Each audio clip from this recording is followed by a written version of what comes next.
Bonjour à tous, je m'appelle Emma et aujourd'hui je voulais vous parler de la foi pour vous exhorter à activer votre foi, à développer votre foi et à marcher par la foi.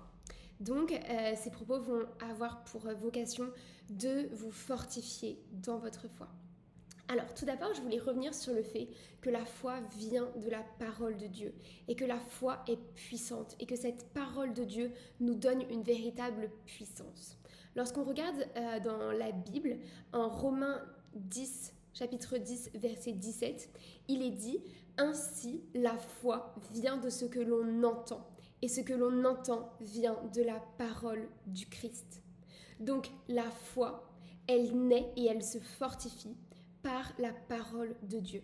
Et donc, le fait de méditer la parole de Dieu, de manger cette parole, vraiment de se nourrir de cette parole, comme nous dit Jésus dans l'évangile en Matthieu 4, lorsqu'il est tenté dans le désert, il répond aux mauvais qui cherchent à le tenter, l'homme ne vivra pas seulement de pain, mais de toute parole qui sort de la bouche de Dieu. Et donc en fait, cette parole de Dieu est une véritable nourriture spirituelle. Elle vient nous donner ce dépôt de foi. Et ensuite, elle vient faire grossir la foi.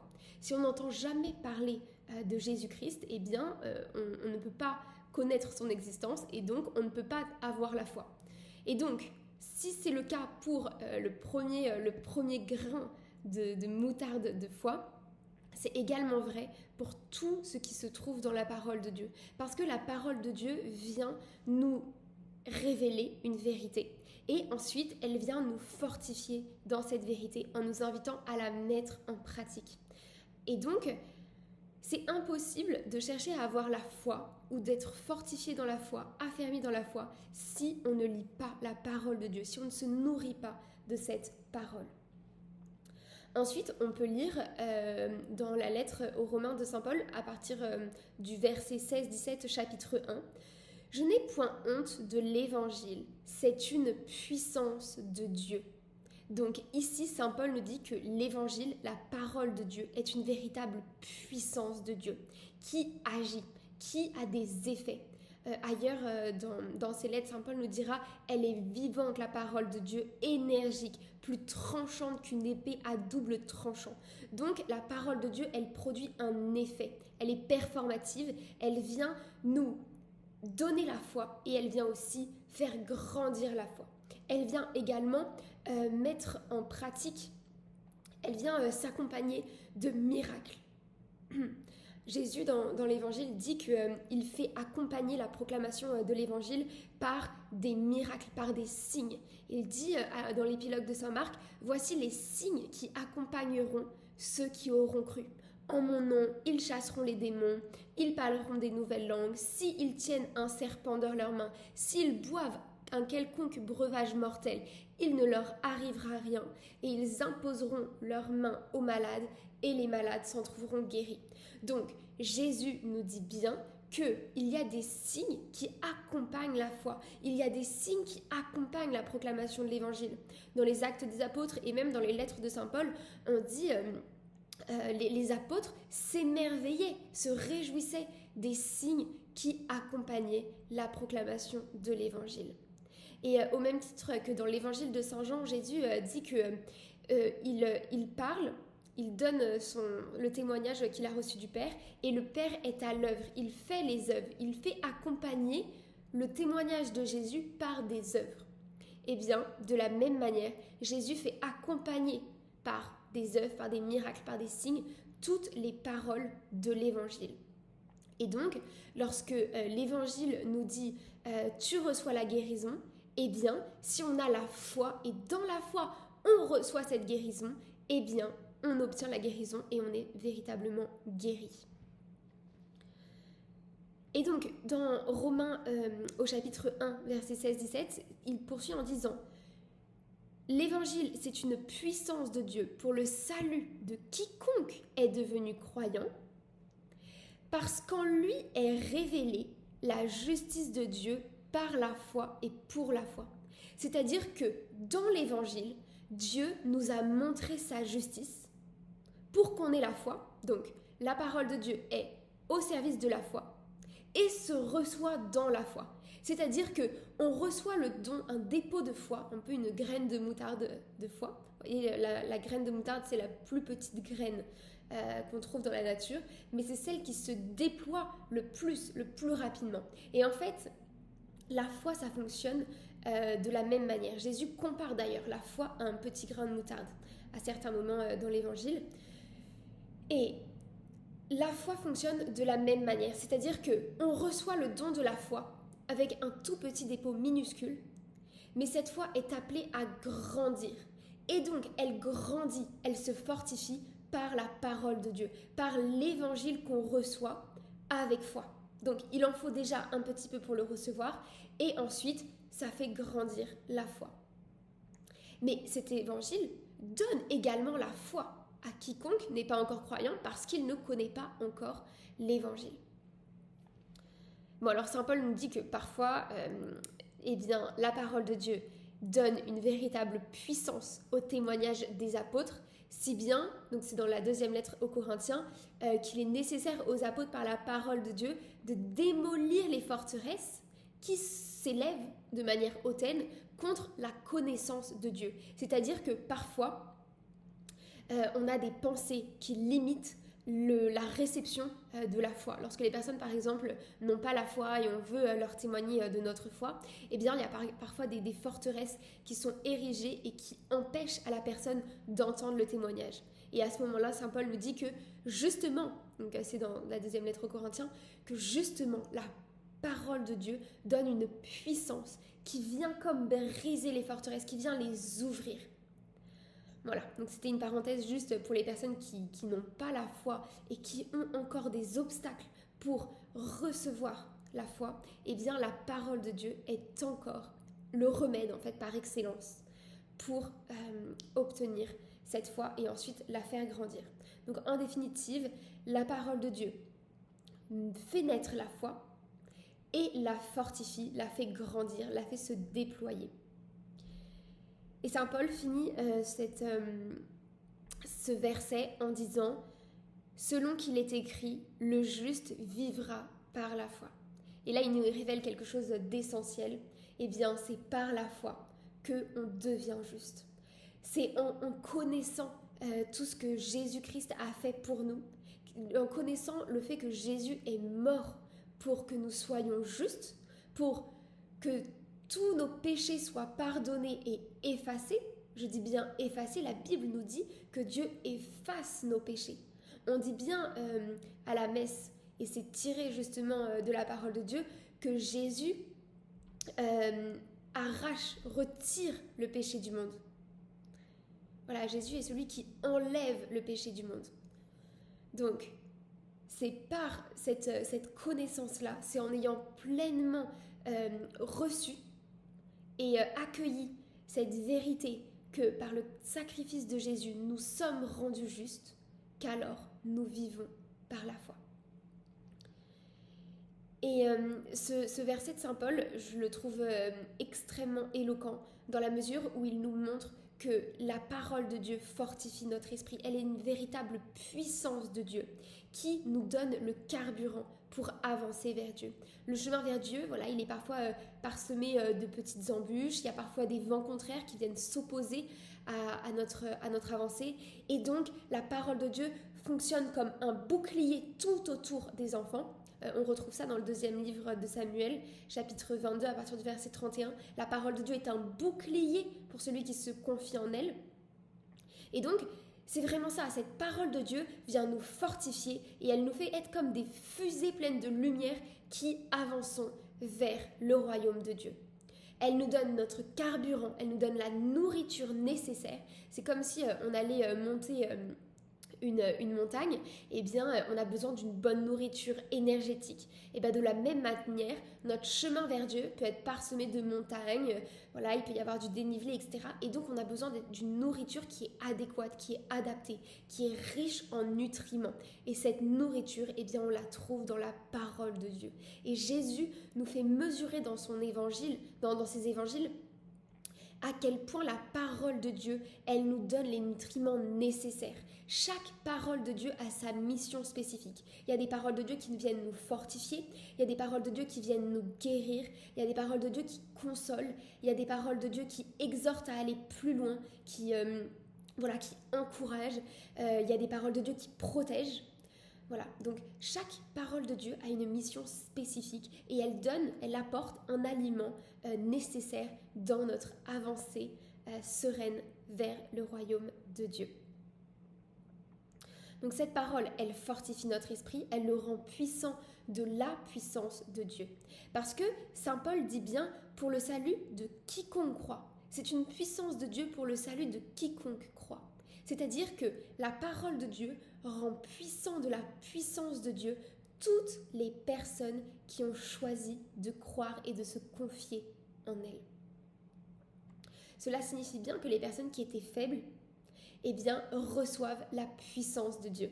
Et c'est bien ce que nous dit Saint Paul ailleurs dans ses lettres lorsqu'il dit la puissance de Dieu se déploie dans mes faiblesses. Je me glorifierai davantage dans mes faiblesses parce que la puissance de Dieu peut être déployée dans la faiblesse. Saint Paul ne fait pas l'éloge de la faiblesse, mais il nous dit que peu importe qu'on soit faible, qu'on parte en étant faible ou qu'on parte en étant fort, la puissance de Dieu vient se mettre sur chacun selon ses besoins. Et donc, le faible sera rendu aussi fort que celui qui était déjà fort. Parce que chacun, tout le monde, sera fortifié de la parole de Dieu. Et par cette parole, et par la puissance de l'Esprit Saint. Et je voulais également vous dire que la foi, elle se matérialise. Elle a une forme de matérialité à mesure qu'on avance par la foi. En effet, Jésus nous dit que cette parole s'accompagne de signes. Et la foi en elle-même, lorsqu'on a la foi, cela nous permet d'avoir l'œil qui est affiné pour discerner la volonté de Dieu, pour discerner ce que Dieu fait dans nos vies. C'est par la foi, en fait, c'est par le Saint-Esprit, par la lumière de Dieu, que nous pouvons voir les œuvres de Dieu. C'est ce que nous dit Saint Paul dans la première lettre aux Corinthiens. Il nous dit, c'est par le Saint-Esprit que nous pouvons voir les œuvres de Dieu. C'est par le Saint-Esprit que nous pouvons comprendre la parole de Dieu. Puisque c'est une parole qui nous est révélée par le Saint-Esprit, c'est également le Saint-Esprit qui nous donne le sens de cette parole. Quand je vous dis que c'est le Saint-Esprit qui a révélé cette parole, la Bible, elle a été écrite par des hommes, mais c'est l'Esprit de Dieu, le Saint-Esprit, qui a inspiré ces hommes à parler de cette manière, à dire les propos qu'ils ont dit. Et c'est en ce sens que on dit que la Bible est la parole de Dieu, parce que Dieu a utilisé des hommes, il s'est servi de certains hommes pour délivrer un message, et son message d'amour pour le monde. Et on voit bien dans l'épilogue de Saint Marc, ainsi que dans les lettres de Saint Paul, que la parole de Dieu s'accompagne de véritables signes. Mais en fait, tous les évangiles témoignent de cet aspect-là. Parce que Jésus, il disait à des malades, oui, sois guéri. La foi t'a sauvé. Et la personne aussitôt était guérie. Donc, la parole de Jésus avait ce caractère performatif qui réalisait ce qu'il disait. Et j'aimerais vous suggérer de regarder un verset, c'est dans la lettre aux Hébreux, chapitre 11, verset 1. Il est écrit « La foi est la ferme assurance des choses qu'on espère. » La foi, elle a en fait cette notion de fermeté et d'assurance. Pour avoir la foi, il faut être sûr que les promesses de Dieu vont s'accomplir, sûr que ce que dit Dieu est la vérité. Il faut mettre sa confiance dans cette parole et non pas dans ce qu'on peut ressentir dans nos sensations, dans ce qui est à l'instant T visible et parfois un petit peu dramatique, difficile, délicat, etc. Mais c'est dans n'importe quelle situation dire c'est la parole de Dieu qui s'accomplit pour ma vie, c'est la parole de Dieu qui fait foi dans ma vie. Donc il y a la notion d'assurance et d'aucun doute en fait. Il n'y a pas de doute. On est sûr que la parole de Dieu est cette vérité. Et Saint Paul poursuit en disant une démonstration. Et c'est dans le caractère, en fait, c'est vraiment dans ce terme de démonstration que se noue le fait que la foi a une matérialité. La foi, elle est pesante, elle se démontre. En fait, elle donne des effets. Il y a des effets matériels. Une démonstration de celle qu'on ne voit pas. Donc, la foi a vraiment un poids qui fait advenir ce qu'on espère et qui rend du coup concret et matériel à certaines choses espérées. Et on peut par exemple prendre l'exemple des guérisons miraculeuses. Eh bien, ce sont vraiment des signes. Enfin, par exemple, il y a des personnes parfois qui sont dans des maladies incurables. Ils vont faire un pèlerinage dans des lieux comme Lourdes, par exemple, et puis ils reviennent totalement guéris. Les médecins disent que ça relève du surnaturel. Énormément de médecins qui sont athées, qui sont totalement scientifiques, justement se penchent sur ces questions et disent il y a là un miracle. Et la foi dans la personne qui a reçu la grâce, eh bien, a véritablement fait le miracle. Maintenant, je voulais aborder avec vous le fait que Dieu nous invite à activer notre foi. Avec notre volonté, il nous invite à rendre notre foi vivante et à mettre en pratique la parole de Dieu. En fait, mettre en pratique la parole de Dieu, tel que Jésus nous le conseille et nous exhorte à le faire dans l'Évangile, il me semble que c'est cela, activer sa foi. Lorsqu'on regarde l'Évangile selon saint Matthieu, au chapitre 7, c'est donc le titre de cette partie, c'est mettre en pratique la parole de Dieu. Et ça commence ainsi, entrer par la porte étroite. Donc, Jésus nous exhorte à entrer par la porte étroite. Puis ensuite, il compare celui qui a bâti sa maison sur la parole de Dieu, c'est-à-dire celui qui a écouté la parole de Dieu et qui l'a mise en pratique, et celui qui a seulement écouté la parole de Dieu et qui ne l'a pas mis en pratique. Eh bien, celui qui a mis en pratique la parole de Dieu, il a fondé sa maison sur du roc. Lorsqu'il y a eu la tempête, des vents violents qui se sont abattus sur la maison est restée intacte. Celui qui a écouté la parole de Dieu, mais qui n'a pas activé sa foi, qui ne l'a pas mise en pratique, qui n'a pas pratiqué les commandements de Dieu, du coup qui n'a pas fait preuve de foi, lorsque Jésus dit dans l'évangile selon saint Luc, au chapitre 8, « Ne crains pas, crois seulement », donc celui qui n'a par exemple pas mis sa foi dans la parole de Jésus, qui n'a pas pratiqué ses commandements, eh bien celui-ci ressemble à un homme qui a bâti sa maison sur du sable. Lorsque la tempête et les vents se sont précipités sur cette maison, la maison s'est écroulée. Eh bien, Jésus nous dit, la vie et la maison de celui qui écoute la parole de Dieu mais qui ne la met pas en pratique ressemble à cet homme-là. Et donc, c'est pas solide, c'est pas fort.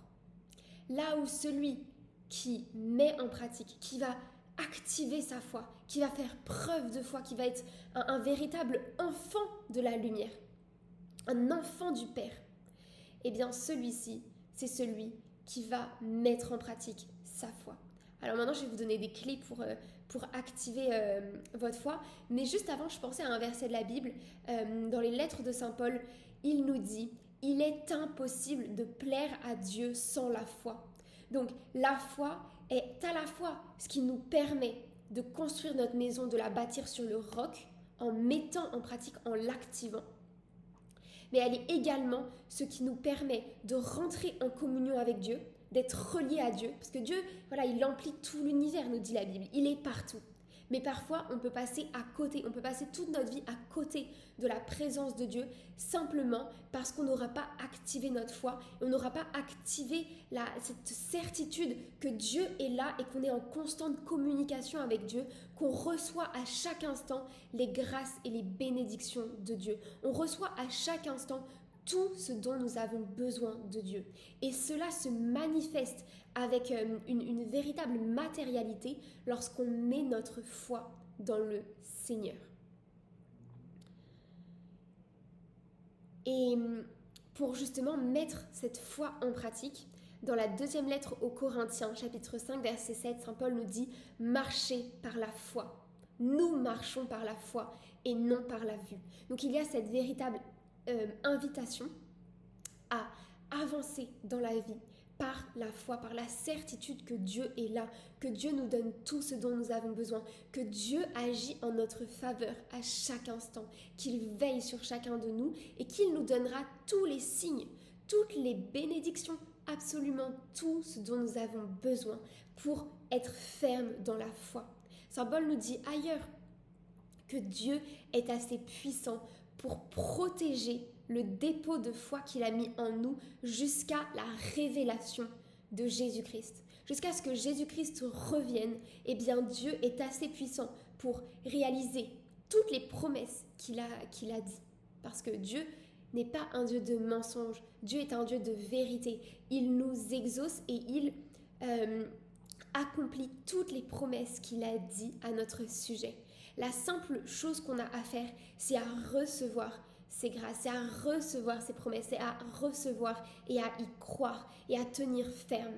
Et ensuite, Dieu s'occupe de tout. Il fait tout le travail pour nous parce qu'il a promis, il a dit qu'il est assez puissant pour faire en sorte qu'on tienne ferme dans la foi, si on le choisit avec notre volonté. Et je voulais simplement vous dire que voilà, la foi, du coup, elle se développe comme étant la certitude que Dieu nous aime, que Dieu est bon, qu'il agit toujours en notre faveur, qu'il veille sur nous à chaque instant et qu'il se préoccupe à la fois des grandes choses de notre vie comme des plus petites. La Bible nous dit que tous les cheveux de notre tête sont comptés. Les cheveux, il me semble qu'on en perd 10, 20, 30 par jour. Donc en fait, même ces petits cheveux qui sont totalement anodins, sont importants aux yeux de Dieu. On est véritablement les prunelles de l'œil de Dieu, nous dit le livre de Zacharie au chapitre 3. Nous sommes la prunelle de l'œil de Dieu. Nous avons énormément de prix à ses yeux. Et donc, il veille sur nous. Il nous protège. Le psaume 90 nous dit même qu'il donne mission à ses anges de nous garder sur tous nos chemins, de nous protéger. Les anges sont là pour nous servir. C'est quand même sublime de dire que Dieu nous aime tellement qu'il nous a fait des êtres qui sont totalement parfaits dans le domaine spirituel. Enfin, les anges, donc c'est parfait. Ils sont tout le temps en train de contempler la face du Père et ils sont auprès de nous pour nous servir à chaque instant, pour nous inspirer les bonnes choses qui est convenable de faire, pour nous inspirer aussi cette connaissance de Dieu, pour nous aider à voir l'œuvre de Dieu dans nos vies. Et donc, la certitude que dans toutes les situations, Dieu nous donne exactement ce dont nous avons besoin. Dans Matthieu 6, au verset 28, Dieu nous dit que les lys des champs ne travaillent pas, ils ne filent pas. Et pourtant, Dieu les habille d'une belle parure. Et donc, le verset suivant nous dit « Si Dieu donne un tel vêtement à l'herbe des champs qui est là aujourd'hui et qui demain va être jeté au feu, ne fera-t-il pas bien davantage pour vous, hommes de peu de foi ?» Donc à ce moment-là, Jésus-Christ nous invite à chercher d'abord le royaume des cieux et à ne pas se préoccuper de ce qu'on va manger, de ce qu'on va boire, de ce qui va nous vêtir, de où est-ce qu'on va habiter. Mais il nous dit « Cherchez d'abord la face de mon Père, le royaume des cieux. Recherchez d'abord mon amour, une relation avec moi. En définitive, cherchez d'abord en fait à cultiver votre foi, à cultiver cette relation avec le Christ, avec le Seigneur.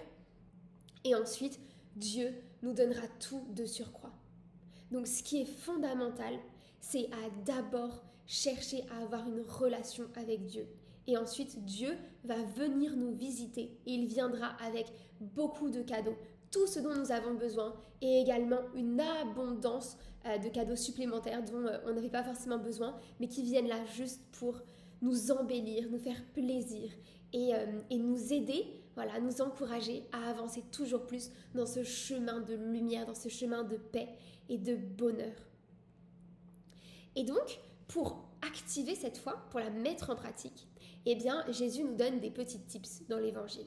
Déjà, il nous demande d'avoir confiance. Confiance dans n'importe quelle situation, de s'en remettre à lui dans n'importe quelle situation parce que il est assez puissant pour intervenir en notre faveur. Il l'a fait dans l'évangile et moi je peux vous dire, il l'a fait dans ma vie à bien des égards. Il l'a fait dans ma vie, dans la vie de beaucoup de mes proches et de plein de personnes que je connais pas, mais simplement à qui j'ai annoncé l'évangile et qui ont reçu des conversions, qui ont reçu des guérisons, mais parfois des personnes qui n'avaient jamais entendu Christ, des personnes qui étaient musulmans et qui m'ont dit, eh bien moi je reste musulman, je garde mes croyances, mais par contre, être avec vous, je reçois une paix qui est surnaturelle. J'ai été témoin, en fait, spectatrice de la grâce de Dieu qui se déversait dans des personnes qui ont reçu donc des guérisons, des fortifications, des consolations, qui ont reçu même la foi, une effusion de l'Esprit Saint, simplement en annonçant humblement le nom de Jésus-Christ. Et donc, là, c'est vraiment pour vous dire à quel point ça s'est accompli dans ma vie, le fait que par l'annonce de l'Évangile, eh bien, Jésus œuvre et fait des merveilles et des miracles. Et il vient démontrer la vérité de ses propos. Parce qu'il sait bien qu'on a besoin de signes pour croire en lui. Et il veut que notre foi, elle ne soit pas bâtie sur une sagesse humaine, sur des discours. Il veut que notre foi, elle soit bâtie sur son Esprit Saint, qui est un esprit de puissance, qui est un esprit de force, un esprit qui agit aujourd'hui, là où on en est, à cet instant-là, maintenant. Et je prie maintenant, Jésus, que tu viennes toucher de ton esprit de puissance, de ton esprit de force, ton esprit de consolation, de guérison, toutes les personnes qui regardent cette vidéo. Je te demande de venir les remplir de la foi, de venir nous remplir chacun là où on en est de ta foi, Jésus, de la foi qui nous permet d'être en constante communion avec le Père, de recevoir les bienfaits de l'Esprit Saint à chaque instant. Amen. Et donc, je voulais revenir à ce propos dans l'Évangile. Jésus nous dit d'activer notre foi si par exemple on a une montagne qui se dresse sur notre chemin. Si on a un problème qui est énorme et qui vraiment ressemble à une montagne, Dieu nous aime tellement qu'il ne veut pas que nous soyons ralentis dans notre course vers lui. Saint Paul nous dit même, débarrassés de tout fardeau, de tout péché, courons dans la carrière qui nous est proposée par Dieu. Et il dit même, juste avant la citation que je dis, il dit « entouré d'une nuée de témoins ». Ce sont tous les saints, ce sont tous les anges qui sont là, qui nous regardent avec des yeux émerveillés. Parce qu'en fait, ils voient l'œuvre de Dieu dans nos vies. Et donc, ils sont émerveillés de ce que Dieu fait en nous, même si nous, en fait, on ne voit pas. On a les lunettes qui nous empêchent de voir pour l'instant la lumière de Dieu. Mais je prie maintenant, en cet instant, pour que Dieu vienne retirer les lunettes qui nous empêchent de voir son œuvre. Je prie pour que, à l'image de ce qu'il a fait pour Saint Paul, que vraiment cette grâce nous soit donnée maintenant, que toutes les écailles qui étaient sur nos yeux, qui nous empêchaient de voir l'œuvre de Dieu, qui nous empêchaient d'avoir une foi vivante, une foi active, une foi forte, eh bien tombent maintenant de nos yeux. Que vraiment ces écailles tombent maintenant dans le nom de Jésus. Et donc je reviens sur le fait que voilà, quand on a un problème qui prend toute la place, qui devient une montagne, eh bien Jésus nous dit, si vous avez la foi comme un grain de moutarde, donc là concrètement, si vous écoutez cette vidéo, vous avez déjà la foi comme un grain de moutarde. Si vous posez des questions de est-ce que Dieu existe et que vous êtes dans une véritable recherche, eh bien Jésus a déjà mis en vous un dépôt minuscule, aussi petit soit-il, cela suffit pour dire à la montagne de se déraciner du chemin, de se déraciner et de se planter dans la mer.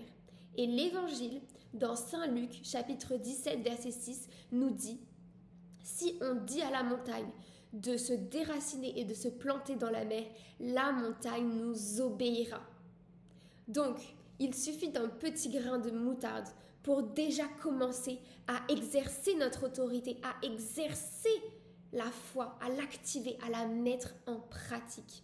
Et j'aimerais partager avec vous un passage de l'évangile. En fait, ce passage est relaté dans les 3 évangiles. Enfin, dans 3 des 4 évangiles. C'est le passage de la femme hémorroïde.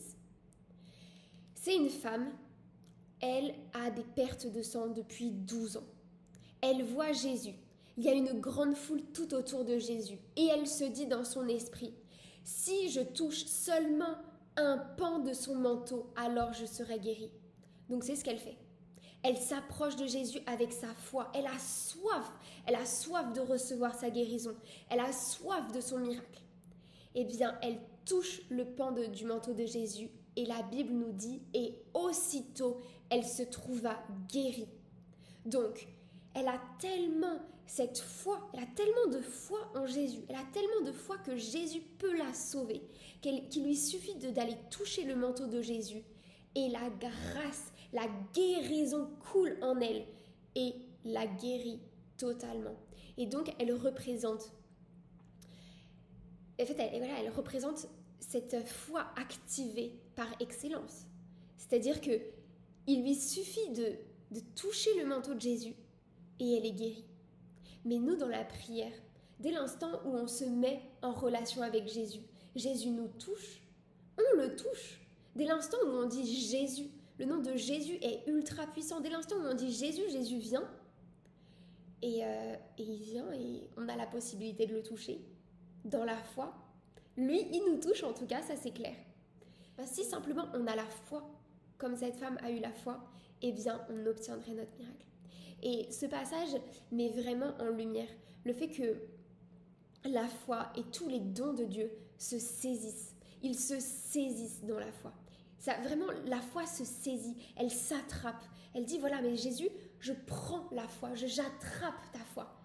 Et je la garde en moi. Et peu importe ce qui se passe, je tiens ferme dans la foi parce que je sais que c'est toi qui gardes le dépôt de la foi que tu as mis en moi. Et donc maintenant, je voulais vous dire que la foi est l'enjeu de la vie de tous les hommes et de tous les croyants. Saint Paul, dans la première lettre de Timothée, chapitre 6, verset 12, il dit « Combattez le bon combat, celui de la foi ». Alors là, il souligne d'emblée qu'il y a des mauvais combats et qu'il y a un seul bon combat, c'est le combat de la foi. C'est l'unique combat qui est digne de valeur et que l'homme doit endosser. Alors il nous donne les armes pour ce combat. Il nous dit, prenez la ceinture de la vérité. C'est la vérité, comme je vous avais dit tout à l'heure, la foi, elle naît et elle se fortifie, elle grandit de ce qu'on entend parler, et ce qu'on entend parler, c'est la parole de Dieu. Eh bien, cette parole de Dieu, c'est la vérité. Donc, première arme, première protection, c'est la vérité. Ensuite, il nous dit, mettez la cuirasse de la justice. Alors, on avait vu ensuite, avec la deuxième citation, que la justice nous vient de la foi. Le juste vivra par la foi. Mettre la cuirasse de la justice, c'est également incarner une phrase des lettres de Saint Paul que j'aime beaucoup. En fait, Jésus-Christ est mort sur la croix pour le pardon de nos péchés, pour qu'on soit totalement purifiés, lavés de nos péchés. Et qu'ensuite, donc il nous a totalement sauvés par la foi. Et qu'ensuite, nous soyons remplis de bonnes œuvres. Et donc, quelque part, l'homme juste, c'est également celui qui fait des bonnes œuvres. Et lorsqu'il dit « mettez la cuirasse de la justice », eh bien c'est une justice qui s'obtient par la foi. Par la foi, nous sommes sauvés. Et on est sauvés en vue de quoi ? Ça, c'est dans la première lettre de Saint Pierre, au chapitre 2. Saint Pierre nous dit « Ainsi maintenant, grâce au sacrifice de Christ, sur la croix, qui est mort pour le pardon de vos péchés, vous êtes mort au péché et vous êtes vivant pour la justice. Et pour la justice, c'est pour accomplir. Donc ça, c'est un petit peu plus loin, quelques chapitres après dans la lettre et même dans d'autres lettres de Saint Paul. Donc maintenant, vous êtes vivant pour la justice, pour être rempli de bonnes œuvres. Donc pour accomplir des œuvres magnifiques, des œuvres de justice au service des autres. Et on peut même penser à ce verset dans l'évangile selon Saint Jean qui est vraiment sublime et qui nous dit, c'est Jésus qui dit, celui qui croit en moi fera les mêmes œuvres que moi et de plus grandes encore. Donc celui qui a reçu Jésus comme Seigneur et comme Sauveur, il est rendu juste par sa foi. Il est donc mort au péché, c'est-à-dire qu'il renonce. En fait, on ne peut pas recevoir Jésus et continuer à faire des mauvaises œuvres et à pécher. Ça peut pas, ça fonctionne pas en fait, ça colle pas. Donc Jésus, il nous libère, il dit c'est pour que vous soyez vraiment libres que je vous libère. Donc Jésus, à l'instant où on reçoit Jésus comme Seigneur et comme Sauveur, il nous libère des comportements qui sont pas positifs, des choses négatives, destructeurs, etc.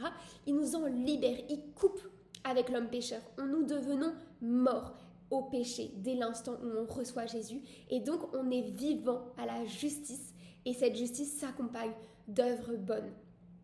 Donc, le fait que parfois il y a des débats un peu de théologie qui disent est-ce que le salut s'obtient par les œuvres ou par la foi? En fait, les deux choses, c'est collé en fait. C'est-à-dire, non, on était incapable de nous sauver par nos propres œuvres. C'était impossible. Tout l'Ancien Testament nous montre ces efforts des hommes qui essayent de s'élever à Dieu par leurs œuvres. Et finalement, seul le sacrifice de Jésus sur la croix ouvrait les portes du ciel pour nous. C'est seulement la vie de Jésus et sa mort qui vient rendre accessible et ouvrir le ciel pour nous. Et donc, foi et œuvre, et en fait c'est ensuite, dès que Jésus a ouvert le ciel pour nous, au ciel, c'est vraiment un royaume de charité. On ne fait que un royaume de charité et de justice, de bénédiction, d'amour, de paix. Et donc, dès l'instant où on est sauvé, à cet instant même, on commence à pratiquer des œuvres de justice et de sainteté. Et donc, lorsque Saint Paul nous dit que le seul bon combat, c'est celui de la foi, en fait, il nous dit que c'est le combat pour tous les hommes, mais également pour tous les croyants. Parce que même si quelqu'un est croyant, il croit en Jésus-Christ, il peut toujours avoir des petites suggestions, des petites séductions qui vont chercher à le détourner de cette voie royale de vérité et de foi que nous offre le Seigneur. Parfois, c'est en nous proposant des choses qui ne sont pas mauvaises en elles-mêmes, mais simplement qui vont nous prendre du temps, qui vont nous éloigner du plan de Dieu pour nous, qui vont vraiment nous retarder, nous empêcher d'avoir une relation avec Jésus. Parfois, un véritable combat de foi, c'est par exemple trouver du temps tous les jours pour prier le Seigneur, pour lire sa parole, pour méditer sa parole. Nombreux sont les chrétiens, et moi à un moment donné j'étais passée par là, où j'avais reçu cet appel de méditer la parole de Dieu, de vraiment la travailler en profondeur, de me former. Et en fait, avant de m'inscrire à une école de théologie, en fait, je n'arrivais pas à me tenir à mes heures. Bon, moi, j'avais fait fort parce que j'arrêtais pas de recevoir cet appel à méditer la parole de Dieu dans la prière. Et donc, du coup, je m'étais dit, ok, je vais prendre 1 heure tous les jours pour méditer la parole de Dieu. Mais en fait, dans les faits, je méditais 15 minutes par-ci, 3 minutes par-là. Enfin, c'était pas une formation construite. Et du coup, ça a été un véritable combat pendant un moment donné. Un combat, c'est-à-dire un défi, quoi. Où je me suis dit, bon, maintenant, je prends ce temps tous les jours. Et donc voilà, parfois c'est un peu comme ça que peut se matérialiser, se concrétiser ce bon combat pour la foi. Il y a après une multitude de manières que cela peut prendre. Mais en tout cas, c'est cet appel à rester ferme dans toutes les vérités que nous a révélées notre Seigneur Jésus-Christ pour tous les domaines de notre vie. Parce que parfois on accepte pour certains domaines et puis pour d'autres on se dit oui, non, voilà. Et là en fait c'est vraiment petit à petit unifier toute notre vie pour qu'elle soit entièrement bâtie sur Jésus et sa parole. Et donc mettre la parole de Dieu en pratique, activer la foi est le seul bon et véritable combat. C'est cette invitation à marcher par la foi et non pas par la vue, donc non pas par le feeling, les sensations, les ressentis, même si parfois Dieu s'adresse à nos sensations, il s'adresse à nos ressentis, mais c'est simplement ne pas mettre notre confiance dans les ressentis lorsque ceux-là deviennent un petit peu fébriles, défaillants, mais c'est en tout temps mettre sa foi dans la parole de Dieu, parce que Jésus nous dit le ciel et la terre passeront, donc toutes les circonstances qu'on peut vivre, tout ce qu'on peut vivre, ça va passer. Mais Jésus continue en disant, mais ma parole ne passera pas, mes paroles ne passeront pas. Donc les seules choses qui sont éternelles, qui sont dignes de foi, qui sont tellement solides qu'on peut bâtir toute notre vie dessus, eh bien ce sont les paroles de Dieu. Là où les sensations, les émotions, etc., en fait, c'est pas digne de foi parce que un jour tout va très bien, on est au ciel et puis le lendemain, voilà, on a des difficultés qui nous tombent sur la tête, on a des petits défis, des combats, etc. Et donc du coup, voilà, on peut être pris par 2 minutes de colère, mais en fait, on va pas bâtir notre vie sur des émotions qui viennent, qui vont et viennent comme ça. En fait, c'est pas possible, ça ne nous permet pas d'être dans une véritable stabilité. Et on a besoin de stabilité pour construire et pour bâtir des choses solides et puissantes qui vont porter du fruit. C'est un arbre, voilà, il a des racines, il est enraciné dans la terre. Et c'est après 12 ans, 15 ans qu'il donne de bons fruits. Et les premières années, ça aura permis à l'arbre vraiment voilà, que ses racines se rentrent profondément dans la terre. Et bien c'est un petit peu pareil avec nous, hein, quand Jésus nous dit la gloire de mon Père c'est que vous portiez beaucoup de fruits, ou qui dit voilà, moi je suis la vigne, vous êtes les sarments, celui qui demeure en moi porte beaucoup de fruits. Eh bien on est un petit peu dans cette même attitude, c'est-à-dire que on a besoin d'être vraiment greffé, donc en fait d'être tellement enraciné en Jésus qu'on ne fait plus qu'un avec lui, pour qu'ensuite les fruits abondent et qu'il y en ait 1000, 2000 pour un grain, pour une parole de Dieu qui avait été semée. Ça peut porter 10 000 fruits, 100 000 fruits. Enfin, c'est vraiment, on a un Dieu de l'abondance et il nous promet cette abondance. Voilà, et je vous disais donc que nous sommes des êtres de chair, de sensations. Donc c'est inévitable qu'on soit traversé par des émotions, par des sensations, par des feelings. Mais tout ça doit être soumis à l'obéissance à Jésus-Christ, à sa parole en fait. C'est-à-dire qu'on doit, comme tout, remettre toujours à la parole de Dieu pour être pleinement fortifié, ancré, enraciné en elle. Et voilà, et pour vous donner un exemple, c'est justement cet exemple que Jésus, un exemple d'activation de la foi et de marcher par la foi. Jésus, il est dit à plusieurs fois dans la Bible que par les meurtrissures de Jésus, nous avons la guérison. Alors c'est par exemple le cas en Ésaïe 53, verset 5, et également dans la première lettre de Saint Pierre, chapitre 2, verset 24, voilà, qui nous dit « Par les meurtrissures de Jésus-Christ, nous avons la guérison ». Donc, toute personne qui accueille, qui vraiment met sa foi dans la parole de Dieu et accueille ce verset-là, est persuadée que par les meurtrissures de Jésus, la personne a la guérison. Maintenant, si la personne a toujours des difficultés, donc des petites maladies ou des grandes maladies, physiques, émotionnelles, voilà, dans tous les domaines de l'être, eh bien cela est tout à fait possible. Mais Dieu nous dit que la guérison, elle nous appartient. Et ensuite, elle va œuvrer petit à petit. Parfois, lorsque il y avait un château sublime, donc c'était la santé d'une personne. Et en fait, voilà, il y a eu un événement dans la vie et la santé de la personne, donc le château s'est détruit. Donc la santé de la personne s'est amenuisée et la personne est tombée malade. Bon, maintenant, Jésus nous dit que par ces meurtrissures, nous avons la guérison. Donc, la personne qui a son château détruit, par ce verset, en fait, si on transpose dans cet exemple, ce verset nous dit que ce château va être rebâti.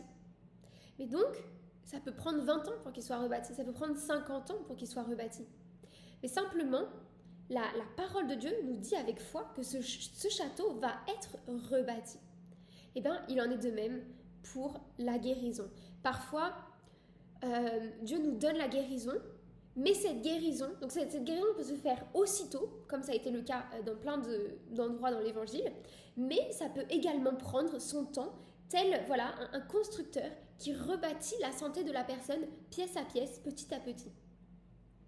Il n'y a pas longtemps, j'ai rencontré des personnes qui étaient passionnées des vieilles voitures, des voitures de collection, et donc ils passaient tout leur temps, leur passion, c'était de restaurer les voitures anciennes, vraiment au millimètre près, etc. Et puis ensuite, quand les voitures étaient finies, ils passaient à une autre, quoi. Et leur seul plaisir, c'était de refaçonner, Là où ils auraient eu les moyens, hein, parce que c'était vraiment des voitures de collection extrêmement coûteuses, ils auraient eu les moyens en fait de s'acheter la dernière voiture à la mode, toute neuve, voiture de sport qui va hyper vite, toute neuve, etc.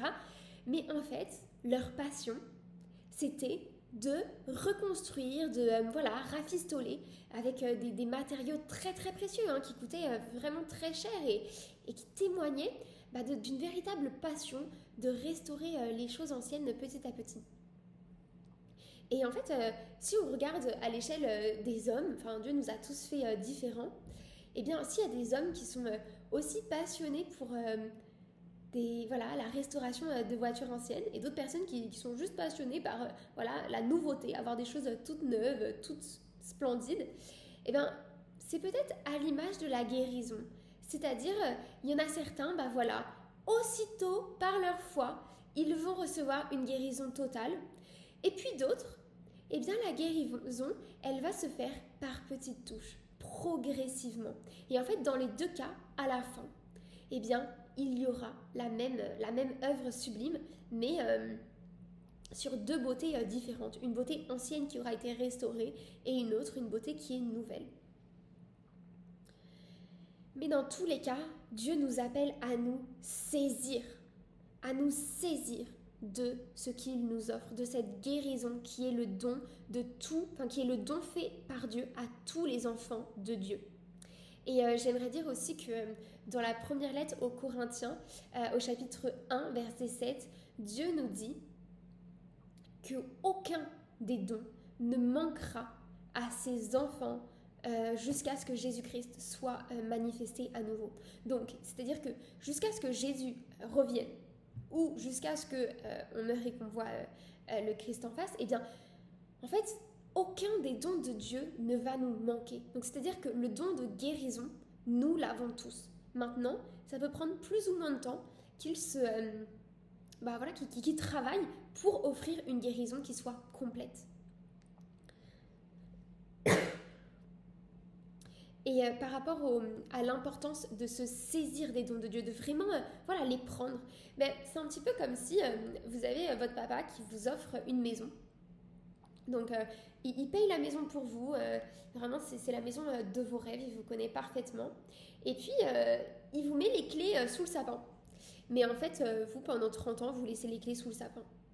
C'est un petit peu ça en fait. La personne qui reste, qui avance sans se saisir des dons de Dieu, c'est comme la personne qui laisse les clés de la maison que son papa lui a offert sous le sapin. Et il les laisse, pendant 10 ans, 20 ans, la maison est inhabitée. Et donc c'est un petit peu la même chose. C'est-à-dire qu'on a la certitude que Dieu nous donne tous les dons dont nous avons besoin, parce que sa parole nous le dit. Mais si on ne se saisit pas, si on ne le prend pas, si on n'accueille pas ça, et si on ne met pas ça dans notre esprit et dans notre cœur, eh bien, le don est comme inefficace, quoi. Il est là, mais il est au pied du sapin et personne n'y touche. Et en fait, ça me fait penser à une histoire d'une personne qui était sans abri. Et un jour, il y a quelqu'un donc un sans-abri qui est en train de dormir dans la rue, et un jour il y a quelqu'un qui lui met un trésor dans sa poche. Donc selon les versions, on dit donc voilà, soit il lui met un chèque d'1 million d'euros, soit il lui met les clés d'une maison toute neuve avec l'adresse, soit il lui met un gros diamant qu'ensuite il peut revendre pour vivre avec ça. Mais sauf que en fait, comme la personne était en train de dormir, elle savait pas qu'on lui avait on avait glissé dans sa poche ce grand cadeau. Et du coup, comme la personne ne regarde jamais dans sa poche, elle reste là, dans la rue, 10 ans, 20 ans. Et puis un jour, la personne qui lui avait fait ce cadeau, qui était passée, le voit encore dans la rue et lui dit « Mais comment ça se fait que tu es encore là on t'a volé le cadeau, comment ça se fait je comprends pas, qu'est-ce qui s'est passé ?» Et en fait, le sans-abri témoigne à ce moment-là qu'il ne savait pas qu'il avait ce cadeau dans la poche. Et du coup, cette histoire, moi, ça me fait... on peut le transposer avec la foi. Et le fait que si on ignore tous les dons que Dieu nous a faits et qui nous révèle dans les Écritures, donc en fait, si on ignore les Écritures, eh bien, on ignore tous les dons, tous les trésors que Dieu nous a donnés, qui sont à nous, qui sont en notre possession, qui sont le lot des enfants de Dieu, le partage des enfants de Dieu, eh bien, on passe à côté de tout ça. Et on passe à côté de tout ça et donc on ne peut pas vivre des grâces que Dieu nous donne. Et c'est pour cela que dans le livre du prophète Osée, au chapitre 4, verset 6, Dieu dit « Mon peuple périt par manque de connaissance ». Parce qu'en fait, si on n'a pas connaissance de tous les dons que Dieu nous a donnés, si on n'a pas connaissance de ces trésors qui sont notre partage, eh bien, on accepte des choses qui sont décevantes, qui ne sont pas du tout ce que Dieu veut pour nous. Et donc, on a une image qui est faussée de Dieu, des représentations viennent, etc. Et donc, ça vient remettre petit à petit ces écailles que Dieu cherche juste à faire tomber de nos yeux. Et donc, les écailles vont vraiment tomber avec puissance et de manière pérenne de nos yeux si on cultive la parole de Dieu. Si vraiment on la met en nous et qu'on accueille, on dit mais oui, oui Jésus, oui Dieu Père, oui Saint-Esprit, je vous accueille dans ma vie. Oui, j'accueille tous les dons que vous voulez me donner. Et oui, je veux par-dessus tout avoir une relation avec vous. Parce que c'est quand même ça, le cadeau ultime en fait, que Jésus nous donne. Le cadeau de Jésus, c'est pas de régler nos petits problèmes du quotidien. Jésus, son cadeau, c'est de nous offrir le salut. C'est de nous offrir une relation restaurée avec notre Père du ciel. Voilà le don absolu, le plus beau don, le plus grand cadeau de Dieu. Et en fait, vraiment la chose qui nous met le plus en joie en vérité, ce qui met le plus en joie une âme humaine, c'est la présence de Dieu, c'est être en face de Dieu. Dans le psaume 8, il est écrit en face de toi, Seigneur, débordement de joie. Eh bien oui, en face de Jésus, on déborde de lumière, on déborde d'allégresse, on déborde de bienfaits. C'est exactement ce que nous témoigne également le passage de la transfiguration qui est relaté à la fois dans l'évangile de Matthieu et de Luc. En fait, Pierre, donc Jésus emmène 3 de ses disciples, Pierre, Jean et Jacques, et lorsqu'ils sont, donc il les emmène pour monter en haut d'une montagne. Et lorsqu'ils sont en haut de la montagne, la divinité de Jésus se manifeste, en fait, elle est visible à leurs yeux, et donc les vêtements de Jésus deviennent resplendissants de lumière, son visage devient resplendissant de lumière, vraiment, voilà, la divinité de Jésus est montrée aux disciples l'espace d'un instant. Là où Jésus est toujours avec eux, et en fait, sa divinité est comme cachée à l'intérieur de son corps, à ce moment-là, la divinité de Jésus se révèle, et les disciples, enfin Pierre, s'exclament « Mais il est bon que nous soyons ici, plantons 3 tentes !» Alors oui, c'est parce qu'il y a aussi les prophètes Moïse et Élie qui descendent du ciel, donc vision magnifique, voilà, et à ce moment-là, donc Jésus échange avec eux, et là Pierre s'exclame et il dit « Mais il est bon qu'on soit ici, plantons des tentes !» Donc concrètement, Pierre n'a rien compris au passage, Jésus va expliquer après, mais en fait, c'est un petit peu ça, voilà, le réflexe de toute âme humaine face à la présence de Dieu, c'est juste d'être bien. Il est bon qu'on soit ici, en fait, il est bon d'être dans la présence de Dieu. Lorsque vraiment on est en présence de Dieu et que tout ce qui nous empêchait de voir la présence de Dieu sont écartés, tombe, eh bien, ce qui se passe, c'est que Dieu nous remplit de joie, Dieu nous remplit de bonheur, parce que en face de Jésus, du visage de Jésus, du visage du Père, du Saint-Esprit, eh bien nous débordons de joie, nous débordons des grâces et des bienfaits de Dieu. Et donc on aimerait planter nos tentes. Alors ensuite, la suite du passage dans la transfiguration, ça nous explique que eh bien, nous ne sommes pas faits ici-bas pour rester tout le temps dans une contemplation de la lumière de Jésus. Mais que parfois, Jésus, hop, il se recache, mais il est toujours là. C'est-à-dire, en fait, Jésus, il dit juste, descendons de la montagne. Donc les disciples, ils n'ont pas tellement envie de descendre de la montagne, ils aimeraient, voilà, rester dans cette contemplation de la gloire de Dieu qui a été révélée, manifestée lors d'un instant. Et donc du coup, voilà, c'est à l'image de nos vies. Parfois, voilà, Dieu vient nous montrer sa lumière l'espace d'un instant, dans un signe qu'il va nous donner, dans une prière qui va être fervente et qui va faire qu'on se sent bien, qu'on déborde de grâce, etc. Et puis parfois, peut-être le lendemain, on sera un peu plus sec, mais c'est pas grave. Voilà, Dieu, il est toujours là et simplement, sa gloire, elle est elle est comme cachée l'espace d'un instant, mais pour mieux nous la montrer plus tard. Et donc, pour pouvoir tenir, malgré le fait que Dieu nous cache, ou du moins, voilà, il ne peut pas toujours nous montrer son visage. C'est pas possible. En fait, dans l'Ancien Testament, il a été écrit à plusieurs reprises qu'en fait, l'homme ne peut pas voir Dieu en face et rester en vie. En fait, c'est seulement au moment de la mort de l'homme que l'homme peut pleinement voir Dieu. Alors, à des instants, comme c'est le cas pour la transfiguration, pendant des courts instants, Dieu montre sa lumière à l'homme. Voilà, c'est déjà le cas avec Moïse. Moïse, en fait, sa seule demande pour Dieu, et Dieu va l'exaucer, voilà, c'est la seule chose qu'il voulait, il a demandé à Dieu de le voir en face. Et Dieu a dit, mais oh Moïse, c'est pas possible qu'un homme me voie et demeure en vie. Mais quand même, ce que je vais faire pour toi, c'est que je vais te montrer mon visage. Je vais te cacher dans le creux de ma main, quelque part pour pas que tu sois ébloui et pour que tu restes en vie. Je vais te cacher dans le creux de ma main, je passerai, et dès que je serai de dos, eh bien, je découvrirai mes mains et tu pourras me voir. Et donc, du coup, Moïse a pu voir le Seigneur de dos. Donc, il ne peut pas voir tout le Seigneur, d'accord ? C'est impossible pour nous tant qu'on est en vie. Et puis, Dieu est infini, donc en fait, toute l'éternité, ensuite, nous donnera toujours des nouvelles connaissances de Dieu. Ce sera infini. Mais une chose est sûre, c'est que, voilà, dès ici-bas, on est certain, voilà, de pouvoir voir le dos de Dieu à certains moments, et ce sera très, très lumineux. Et parce qu'en fait, on marchera derrière lui. C'est vraiment cette invitation de Jésus au début de l'évangile de Saint Marc. Il disait, Jésus dit suivez-moi, marchez à ma suite et je vous ferai pécheurs d'hommes. Donc vraiment, Jésus, il ne cesse à chaque fois d'inviter les hommes qui se trouvent sur son chemin à marcher à sa suite, de suivre Jésus, donc en fait d'être derrière lui et de marcher derrière lui. Et donc, voilà, pour marcher derrière Jésus, on a besoin de cette foi qu'il est là, parce qu'à des moments, on va vraiment voir cette lumière qui va comme sortir de lui. C'est vraiment des moments de transfiguration dans la vie du chrétien.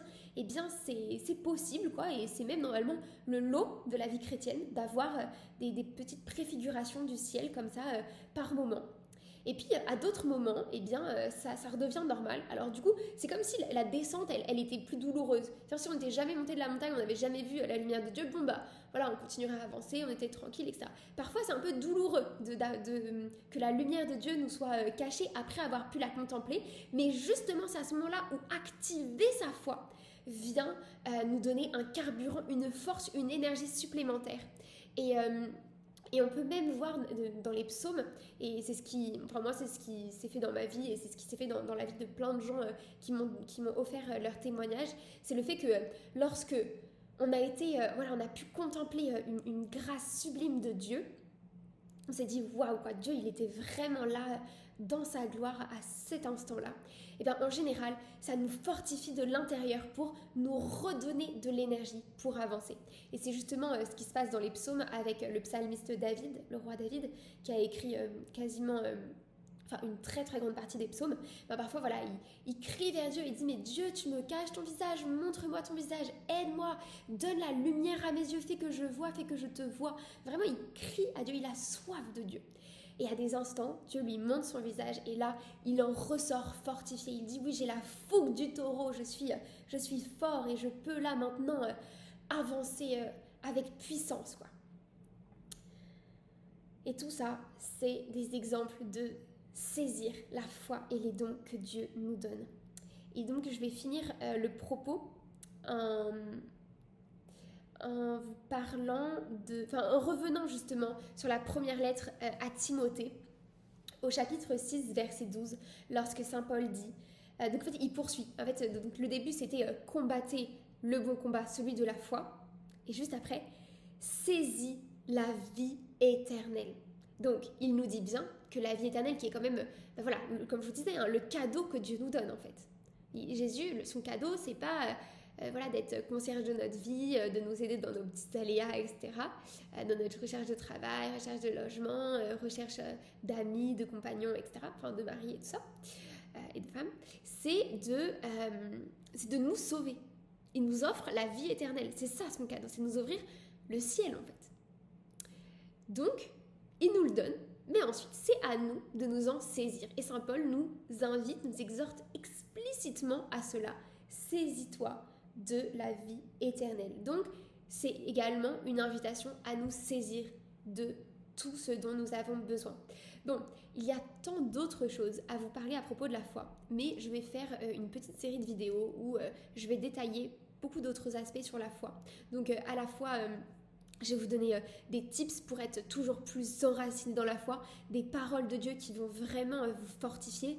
Je vais aussi détailler les piliers, les fondements de la foi. Parce que s'il y a la parole de Dieu, il y a également d'autres fondements qui viennent